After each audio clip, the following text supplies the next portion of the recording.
Yo les gars, c'est Mathis Football, on se retrouve aujourd'hui pour une toute nouvelle vidéo dans laquelle on va se faire l'avant-match entre l'Olympique de Marseille et l'AJ Auxerre. Donc comme d'habitude les mecs, le petit like, l'abonnement, le commentaire, le partage, ça me fait toujours extrêmement plaisir, ça vous prend 30 secondes et c'est gratuit. Donc merci pour la force, pour ceux qui me la donneront. Et donc on va y aller sans plus tarder les mecs. Donc là comme d'habitude on va se refaire un peu le parcours de l'AJ Auxerre. Le match face à Rennes et du côté de Marseille, on ira juste un peu refaire un peu le match face à Nantes parce qu'on regarde le calendrier à chaque fois, donc vous le connaissez maintenant. Donc on va commencer avec la JOCR, donc tout d'abord qui franchement réalise un début de saison assez spécial. Voilà, ils ont très vite commencé avec une victoire donc face à l'OGC Nice, enchaînant 4 défaites de suite face à Nantes, Havre, Monaco et Montpellier, des adversaires qui franchement sont prenables, notamment Montpellier. Ensuite, une très belle victoire face à Brest, encore une défaite cette fois-ci face à Saint-Étienne. Et là, ils sont bien repartis, franchement, avec une victoire face à Reims, très bien, un match nul face à Lyon et une très très belle victoire face à Rennes. À l'heure actuelle, donc, ils sont dixièmes de notre championnat, donc franchement super bien classés, avec une différence de but de -1, donc ça c'est pas ouf. Mais franchement, ils sont pas mal classés. Bon, ils sont qu'à 3 points du 16e qu'est Saint-Étienne. Et ils sont seulement à 2 points de Lyon. Donc pour l'instant, voilà, ça se joue vraiment à pas grand-chose. Les Rennais, donc auteurs d'une très belle, enfin les Auxerrois, qui ont eu une très belle victoire face à Rennes, avec notamment un doublé de Gaëtan Perrin, magnifique, Sinayoko, Onaiwu, une très très belle équipe d'Auxerre, en plus qui a vraiment mené ce match à la baguette vraiment face à Rennes. Rennes qui est très mauvais d'ailleurs en ce début de saison, mais comme très souvent on est déçu par Rennes. Voilà, très très gros match des Auxerrois, avec une très belle équipe des mecs qu'on connaît, un Gaëtan Perrin, jeune lyonnais, Diomandé qui était à Lyon aussi, joue balle, très très bon joueur de Ligue 2, puis il prouve là maintenant en Ligue 1. Donovan Léon qui avait fait monter cette équipe en Ligue 1 il y a de cela 2 ans ou 3.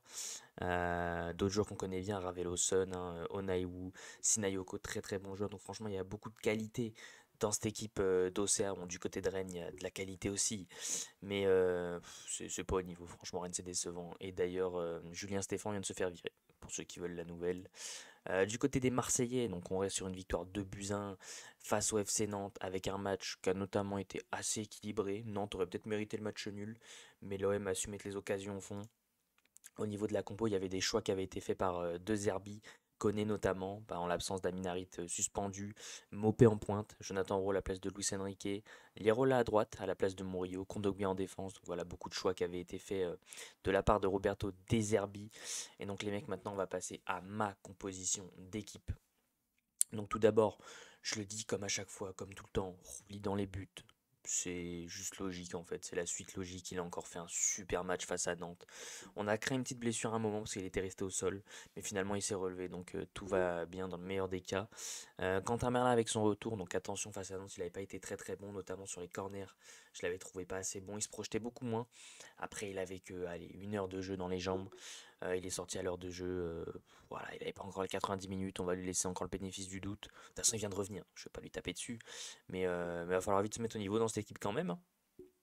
Défensivement, on a l'absence de Cornelius, que j'aurais bien aimé mettre Cornelius à côté de Balerdi. La défense qui a vraiment été friable face à Nantes. Voilà, la défense Kondogbia Balerdi qui a fait une bonne première mi-temps. Et en deuxième, ils se sont fait manger de toutes parts. Donc pour moi, Balerdi, ça reste titulaire indiscutable. De toute façon, c'est notre capitaine. Et à ses côtés, je ne mettrai pas Kondogbia, je mettrai Brassier parce que je préfère forcer avec un Brassier qui est un défenseur plutôt que Kondogbia qui est un milieu de terrain. Donc quitte à forcer avec un joueur, je préfère faire Brassier en défense centrale. Latéral droit, je mettrai Murillo à la place de Paul Lirola parce que bah voilà, pour moi déjà Paul Lirola c'était un peu une anomalie qu'il soit titulaire face au FC Nantes, même s'il a fait un bon match sans être transcendant non plus. Mais je repasserai avec Murillo. Le milieu de terrain, j'ai envie de dire que c'est du classique car on est sur Rabiot et Højbjerg. Pour moi, c'est indéboulonnable à l'heure actuelle, mais on attend encore un peu plus de Rabiot. Mais les deux pour l'instant sont indéboulonnables. Je repartirai avec Jonathan Roux à gauche, qui a montré de très belles choses face à Nantes, qui a d'ailleurs été passeur décisif. Donc je repartirai sur la suite logique.